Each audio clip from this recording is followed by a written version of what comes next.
നമസ്കാരം.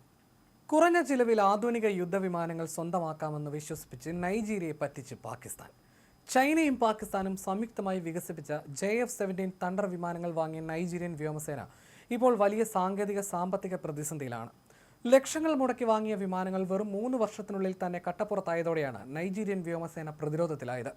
2021 സേനയുടെ ഭാഗമായ 3 വിമാനങ്ങളിൽ 2 എണ്ണവും നിലത്തിറക്കേണ്ടി വന്നതായിട്ടാണ് റിപ്പോർട്ടുകൾ. വിമാനത്തിന്റെ ഘടനയിലും സാങ്കേതിക വിദ്യയിലുമുണ്ടായ ഗുരുതരമായ പോരായ്മകൾ കാരണം 2 വിമാനങ്ങൾ പറത്താൻ കഴിയുന്നില്ല. ഘടനാപരമായ തകർച്ച വിമാനത്തിന്റെ എയർ ഫ്രെയിമിലും ചിറകുകൾക്ക് താഴെ ആയുധങ്ങൾ ഘടിപ്പിക്കുന്ന ഭാഗങ്ങളിലും വിള്ളലുകൾ രൂപപ്പെടുന്നതായും കണ്ടെത്തിയിട്ടുണ്ട്. കുറഞ്ഞ സമയം മാത്രം പറത്തിയ വിമാനങ്ങളിൽ ഇത്തരത്തിൽ വിള്ളലുകൾ ഉണ്ടാകുന്നത് എയർ ഫ്രെയിമിന്റെ ഗുണനിലവാരമാണ് ചോദ്യം ചെയ്യപ്പെടുന്നത്. നൈജീരിയൻ വ്യോമസേന തങ്ങളുടെ പോർ വിമാന വ്യൂഹം നവീകരിക്കുന്നതിന്റെ ഭാഗമായിട്ടാണ് ഈ വിമാനങ്ങൾ സേനയിൽ ഉൾപ്പെടുത്തിയത്. എന്നാൽ വിമാനങ്ങൾ സേനയുടെ ഭാഗമായി അധികം വൈകാതെ തന്നെ പല സാങ്കേതിക തടസ്സങ്ങൾ നേരിട്ടതായും റിപ്പോർട്ടുകൾ പറയുന്നു. 2021 3 JF-17 തണ്ടർ വിമാനങ്ങളാണ് നൈജീരിയയ്ക്ക് ലഭിച്ചത്. പാകിസ്ഥാൻ എയ്റോനോട്ടിക്കൽ കോംപ്ലക്സും ചൈനയുടെ ചെങ്ഡു എയർക്രാഫ്റ്റ് ഇൻഡസ്ട്രി ഗ്രൂപ്പും സംയുക്തമായിട്ടാണ് ഈ വിമാനം വികസിപ്പിച്ചത്. വ്യോമയുദ്ധം, തറനിരപ്പിലെ ആക്രമണങ്ങൾ, കൃത്യതയാർന്ന പ്രഹരം എന്നിവയ്ക്ക് അനുയോജ്യമായ ചിലവ് കുറഞ്ഞ ഒരു മൾട്ടി റോൾ പോർ വിമാനമായിട്ടാണ് ഇതിനെ അവതരിപ്പിച്ചിരുന്നത്. വിമാനത്തിന്റെ റഡാർ സംവിധാനത്തിലും ഏവിയോണിക്സിലും നിരന്തരം പ്രശ്നങ്ങൾ ഉണ്ടാകുന്നുവെന്നാണ് റിപ്പോർട്ടുകൾ. ആക്രമണ ലക്ഷ്യങ്ങൾ കണ്ടെത്താനുള്ള ശേഷിയും കൃത്യതയും ഇത് വലിയ തോതിൽ ബാധിക്കുന്നുണ്ട്. കൂടാതെ വിമാനത്തിന്റെ പ്രവർത്തനങ്ങളെ നിയന്ത്രിക്കുന്ന സോഫ്റ്റ്വെയറുകളിൽ തകരാറുകൾ ഉള്ളതായും ആരോപണമുണ്ട്. വെറും 3 വിമാനങ്ങൾ മാത്രമുള്ള ചെറിയൊരു വ്യൂഹത്തെ പരിപാലിക്കുന്നത് തന്നെ ഇപ്പോൾ നൈജീരിയയ്ക്ക് വലിയ ബാധ്യതയായിരിക്കുകയാണ്.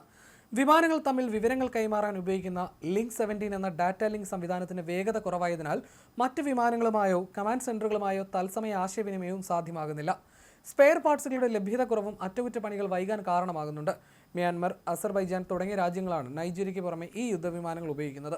റഷ്യൻ നിർമ്മിത ക്ലിമോ RD-93 എഞ്ചിനുകളുടെ വിശ്വാസ്യതയില്ലായ്മയും വിമാനങ്ങൾ നിർത്തിറക്കാൻ കാരണമായി.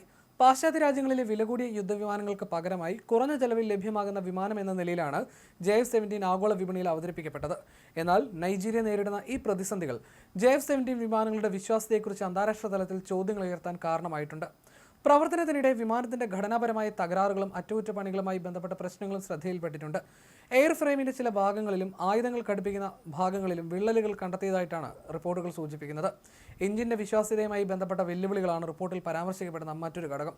MiG-29 പോർ വിമാനങ്ങളിൽ ഉപയോഗിക്കുന്ന RD-33 എഞ്ചിന്റെ വകഭേദമായ ക്ലിമോ RD-93 എഞ്ചിനാണ് JF-17 ഉപയോഗിക്കുന്നത്. നൈജീരിയൻ ഓപ്പറേറ്റർമാർക്ക് ഈ എഞ്ചിനുമായി ബന്ധപ്പെട്ട പ്രായോഗിക ബുദ്ധിമുട്ടുകൾ നേരിടേണ്ടി വന്നിട്ടുണ്ടെന്നും കൂടുതൽ പ്രതികൂലമായി ഇത് ബാധിച്ചുവെന്നും റിപ്പോർട്ടുകൾ വ്യക്തമാക്കുന്നു.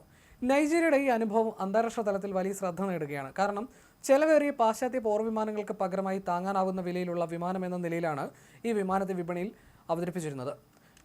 കുറഞ്ഞ ചെലവിൽ പോർ വിമാനങ്ങൾ വാങ്ങാൻ ആഗ്രഹിക്കുന്ന രാജ്യങ്ങൾ വിമാനത്തിന്റെ വില മാത്രമല്ല, ദീർഘകാല വിശ്വാസ്യത, അറ്റകുറ്റപ്പണികളുടെ ആവശ്യകത, പ്രവർത്തനപരമായ പിന്തുണ എന്നിവയും കണക്കിലെടുക്കേണ്ടതുണ്ട്.